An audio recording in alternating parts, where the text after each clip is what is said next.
السلام علیکم ورحمۃ اللہ وبرکاتہ۔ بسم اللہ الرحمن الرحیم۔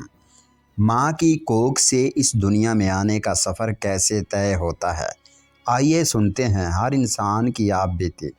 کچھ بھی نہیں تھا، میں بس پانی کا ایک قطرہ تھا۔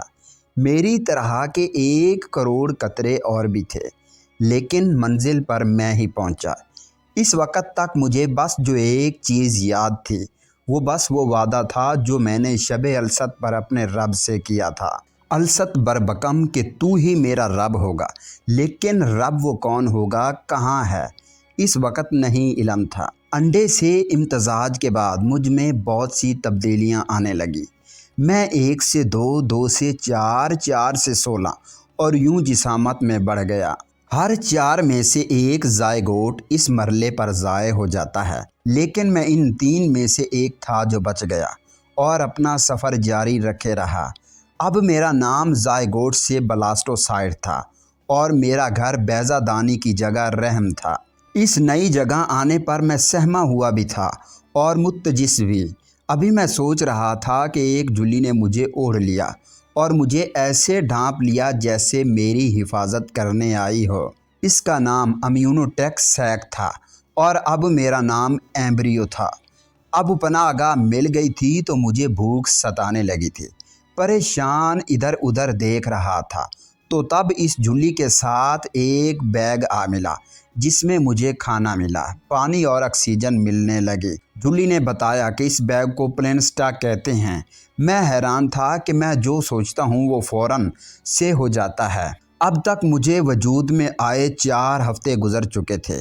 میرے بے نشاں گمنام وجود میں 2 حلقے پڑنے لگے تھے جن کے ذریعے روشنی میرے وجود میں داخل ہو رہی تھی۔ اس روشنی میں مجھے نظر آیا کہ میرا ایک چہرہ بھی ہے۔ میں اپنے وجود کو محسوس کر رہا تھا، لیکن پھر بھی آس پاس کا سناٹا ہراساں کر رہا تھا۔ ابھی سوچ ہی رہا تھا کہ اس کو کیسے دور کروں کہ مجھے دھک دھک کی آواز آنے لگی، جو 1 منٹ میں 65 مرتبہ کسی متواتر دھن کی طرح آ رہی تھی۔ میں ارد گرد دیکھنے لگا، اس کا ساز کون ہے؟ تب میری نظر اپنے سینے پر پڑی جہاں ایک چھوٹا سا دل دھڑک رہا تھا۔ یہ وہ مرحلہ تھا جب ہر سال 4000 دل اس مرحلے پر وقت پر نہیں دھڑک پاتے اور پیچیدگیوں کی وجہ سے ان کی دھڑکن کا ساز بے ربط ہو جاتا ہے۔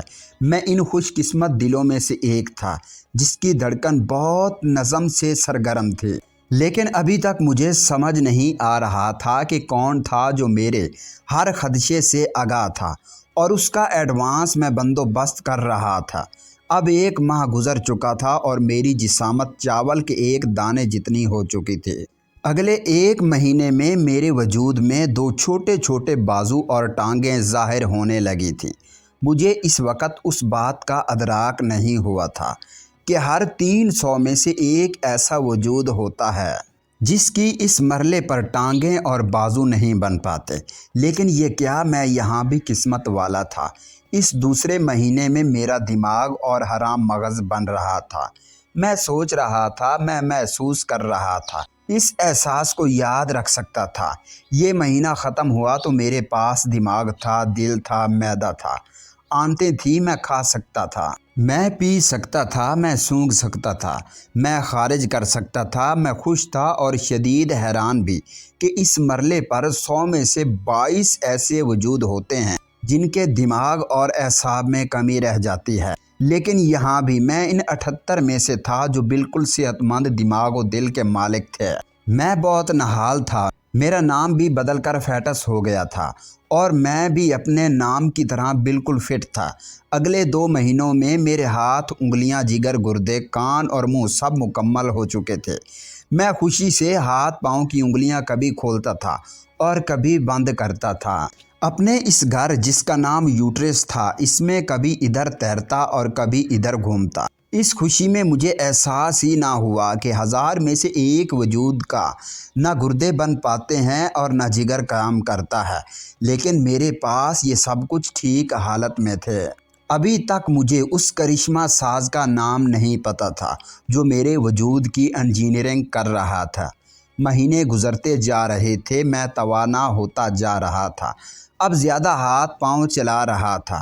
شرارت میں کبھی اپنے گھر کی ایک دیوار پر پاؤں مارتا اور کبھی دوسری طرف پلٹی کھاتا۔ جب میں یوں کرتا تھا مجھے باہر سے کسی کے خوش ہونے اور ہنسنے کی آواز آتی۔ ایسا لگتا جیسے میری یہ شرارتیں کسی کو بہت لبھا رہی ہیں۔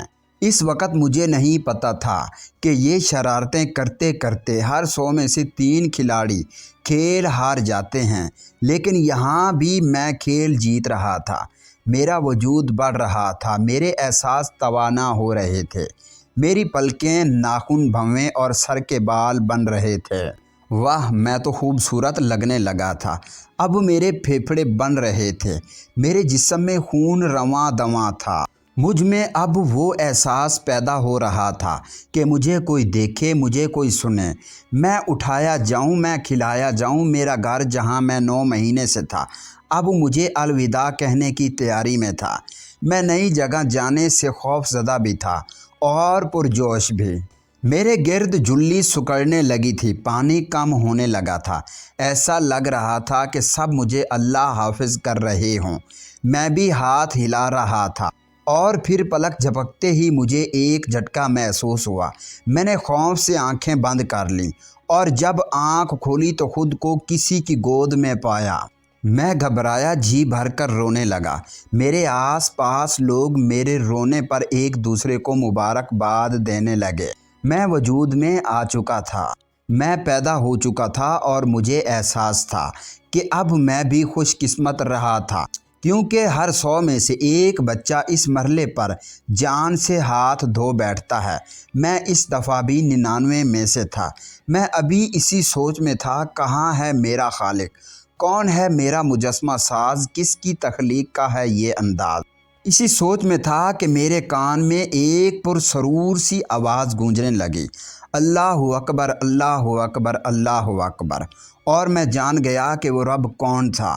وہ اللہ عز و جل ہی تھا جس نے اس جھلی کو میرے گرد لپیٹ دیا تھا، وہاں اندھیرے میں میرے کھانے کا سامان کر دیا تھا، جس نے میرا دل، دماغ، جگر اور پھیپھڑے تخلیق کیے کہ میں سوچ سکوں، محسوس کر سکوں، جس نے میرے چہرے پر آنکھیں، آنکھوں میں روشنی اور روشنی میں خود کو ظاہر کیا تھا۔ سب ڈاکٹر بول رہے تھے کہ میرا یہ رونا میرے پیدا ہونے اور زندگی کی علامت تھا، لیکن وہ اب انجان تھے کہ وہ پیدا تو میں 9 مہینے پہلے ہی ہو گیا تھا، اور میرا یہ رونا اب اس رب کا شکر ادا کرنا تھا جو الست بربکم سے لے کر پانی کے قطرے تک اور ماں کی رحم سے لے کر ماں کی گود تک، ان 3 پردوں میں سے ایک ایک مرحلے پر میرا کارساز، میرے ساتھی بنا رہا۔ اب میں نمودار تھا، دل پر سکون تھا، اب میرا نام تھا، ایک پہچان تھی۔ 16 انچ جسامت، 6 پاؤنڈ وزن، اور میں اب شہد کھا رہا تھا جس پر ایک آیات کا ترجمہ ہے، وہ تمہاری تخلیق تمہاری ماؤں کے پیٹ میں اس طرح کرتا ہے کہ 3 اندھیریوں کے درمیان تم بناوٹ کے ایک مرحلے کے بعد دوسرے مرحلے سے گزرتے ہو۔ وہ ہے اللہ عز و جل جو تمہارا پروردگار ہے، ساری بادشاہی اسی کی ہے، اس کے سوا کوئی عبادت کے لائق نہیں ہے، پھر بھی تمہارا منہ آخر کوئی کہاں سے موڑ دیتا ہے۔